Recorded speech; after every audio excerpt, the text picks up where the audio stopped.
स्थिति है देश की वो कांग्रेस को दिखती नहीं? क्या इसमें भी सिर्फ वो मौका ढूंढना चाहती है कि सरकार के खिलाफ किसी तरीके से सत्ता पलट या फिर विद्रोह करने का मौका? क्योंकि साधारणतः अंग्रेजी में ट्वीट करने वाले चिदंबरम ने बड़ी ही सूझबूझ से ये हिंदी में ट्वीट किया ताकि बड़ी संख्या में लोगों को भड़काया जा सके। ऐसे में ताल ठोक के बड़ी बहस इन्हीं सवालों को लेकर के कांग्रेस देश में विद्रोह कराना चाहती है। दूसरा, विद्रोह के संक्रमण से कांग्रेस को क्या संजीवनी मिल रही है? तीसरा, महामारी में कांग्रेस की क्या यह डर्टी पॉलिटिक्स है? और चौथा, विद्रोह वायरस की वैक्सीन कब आएगी? हमारे साथ जो मेहमान हैं उनसे आपका तारुफ करा दें। हमारे साथ गौरव भाटिया हैं, बीजेपी के राष्ट्रीय प्रवक्ता। हमारे साथ गजेंद्र शांकला हैं, कांग्रेस के नेता और प्रवक्ता।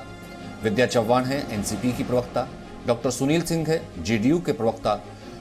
प्रोफेसर विशाल मिश्रा हैं, राजनीतिक विश्लेषक। और संजीव झा हैं, आम आदमी पार्टी के लीडर और प्रवक्ता। सबसे पहले गजेंद्र शांकला जी, पहले मुसीबत कम है सर, लोग लाइन में खड़े हैं, कतार में लगे हैं, किसी को ऑक्सीजन नहीं मिल रही, किसी के अपने मर रहे हैं, और जिसका जो हो सके धर्म वो सिर्फ सेवा धर्म अपना रहा है कि भैया मैं किसी न किसी तरीके से मदद कर दूं।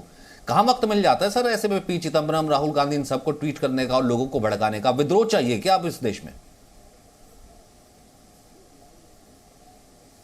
सचिन जी, देश के अंदर एक सरकार है और आज लॉकडाउन पहले अवसर के बाद में सरकार को कम से कम 8 से 8.5 महीने का समय मिला और उस समय के अंदर उनकी प्राथमिकता होनी चाहिए कि देश के अंदर कोरोना की, जिस तरह से ब्राजील के अंदर, जिस तरह से इटली में, जिस तरह दूसरे देशों के अंदर कोविड की सेकंड लेयर आई, ऐसी सेकंड लेयर हिंदुस्तान में आ सकती है तो ऑक्सीजन के प्लांट्स लगने चाहिए। उसकी परमिशनें, उसकी सैंक्शंस आज जारी हो रही है, अब जारी हो रही है।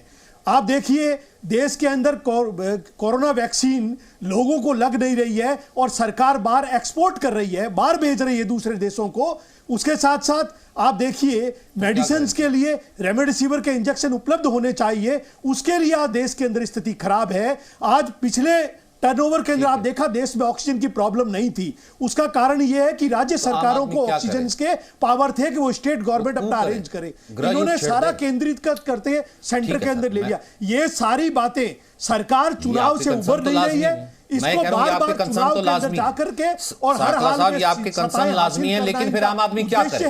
नहीं, आम आदमी क्या करे जो हताश खड़ा है लाइन में? या तो वो ऑक्सीजन का सिलेंडर फेंक करके घर चला जाए कि मैं महंगे देता हूं और मैं खड़ा कर देता हूं। नहीं, मुझे एक बात बताइए ना, फिर वो क्या करे आम आदमी? उसके लिए पूरा वो आम आदमी क्या करे जिसको आप कह रहे हो कि विद्रोह करने की आवश्यकता नहीं है?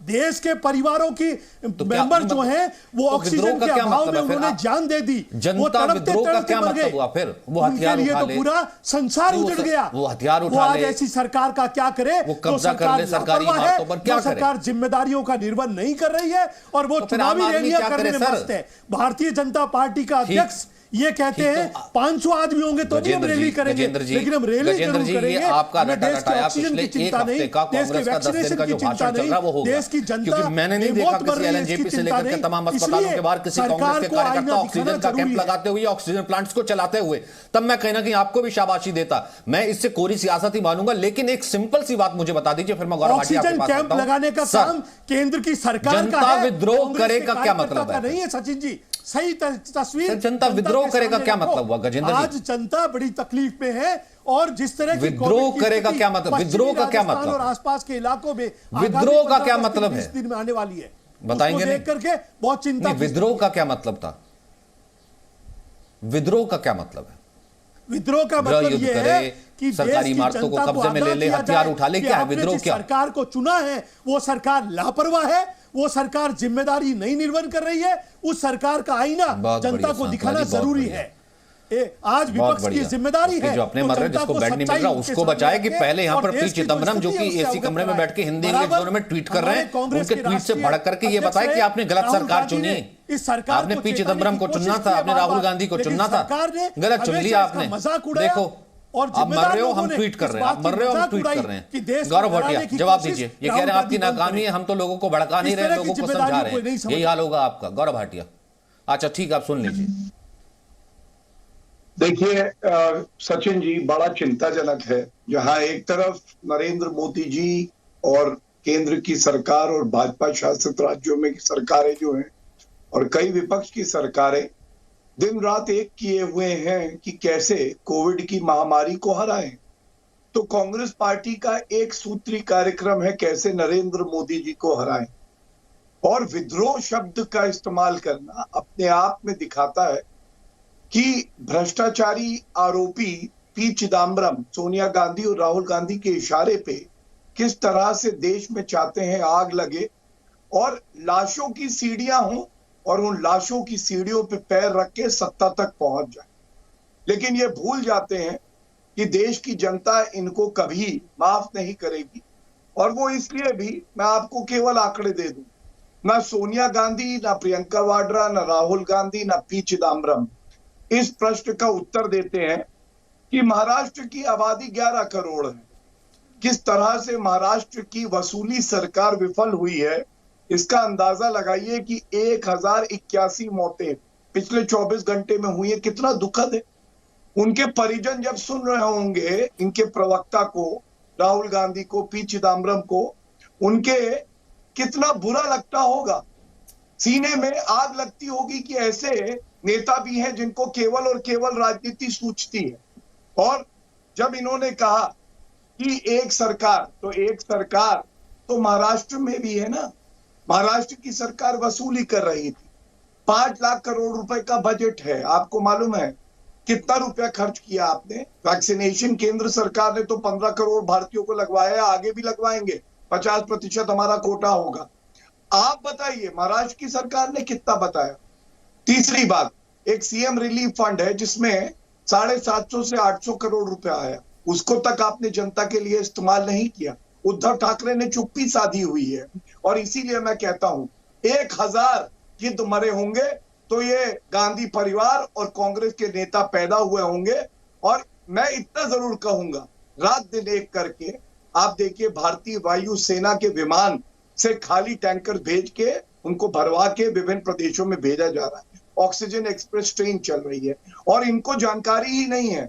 महाराष्ट्र के लिए 10 से 11 ऑक्सीजन प्लांट की मंजूरी दी, केवल एक लगाया इन्होंने। क्यों लगाया?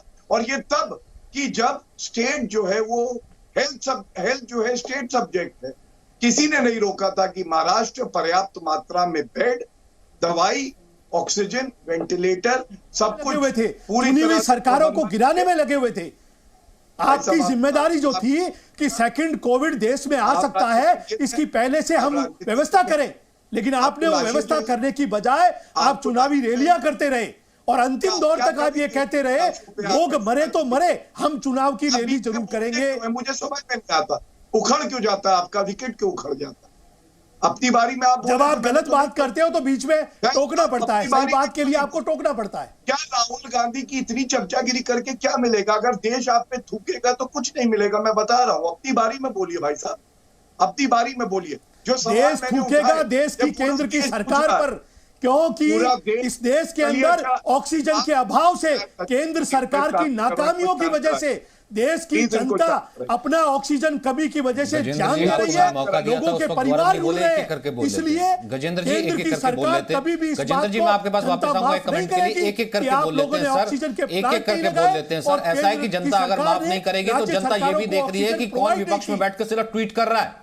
कितने आपने ऑक्सीजन कैंप लगाए, कितने आपने ऑक्सीजन यहां पर चलाए। और कांग्रेस का इतना बड़ा संगठन है सर, एक एक कार्यकर्ता को भी अगर कह दिया होता, अगर एक एक कार्यकर्ता तो सर एक एक कार्यकर्ता को भी कह दिया होता कि हर हॉस्पिटल के बाहर एक कैंप लगा ले, असली मदद तभी हो जाती। मैं तो कह ही रहा हूं सर कि नाकामी तो कहीं ना कहीं हुई है, लेकिन सिर्फ और सिर्फ नाकामी में मौका ढूंढ करके अपने लिए सत्ता फल लेने का ये जो लालच है ना, वो भी जनता बखूबी जानती है। लोग कह रहे हैं कि मेरा मर रहा है और मेरे मरने वालों के ऊपर पैर रख करके कांग्रेस सत्ता पर जाना चाहती। सर वो ये भी देख रहा है। एक सेकंड गजेंद्र जी, मैंने आपको वक्त दिया था। गजेंद्र जी मैंने आपको वक्त दिया था। गौरव भाटिया अपनी बात पूरी कर ले। गजेंद्र जी वापस आऊंगा, गजेंद्र जी वापस आऊंगा, गजेंद्र जी वापस आऊंगा, गजेंद्र जी वापस आऊंगा। मेरे को 5 ऐसे कदम बता देना, गजेंद्र जी वापस आऊंगा, 5 ऐसे कदम बता देना जो राहुल गांधी, प्रियंका गांधी, सोनिया गांधी ने ट्वीट के अलावा या पी चिदम्बरम ने ट्वीट के अलावा कौन सी ऐसी 5 चीजें जो आपने की हैं? किस ऑक्सीजन प्लांट का दौरा किया, किस ऑक्सीजन प्लांट को चलाने की बात की, अपने जो वायनाड है वहां पर किससे संपर्क किया? सिर्फ 5 चीजें बता देना, वापस आऊंगा।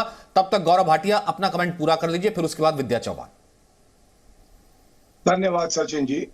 देखिए ऐसा ही होता है जब अपने तथ्यों में कमजोर होते हैं तो बीच में चिल्लाते हैं कि जिससे जनता ना सुन पाए। भारतीय जनता पार्टी का प्रवक्ता 63,309 दुर्भाग्यपूर्ण हमारे महाराष्ट्र में रहने वाले नागरिकों की मौत हो गई क्योंकि निठल्ली निकम्मी वसूली सरकार वहां पे थी।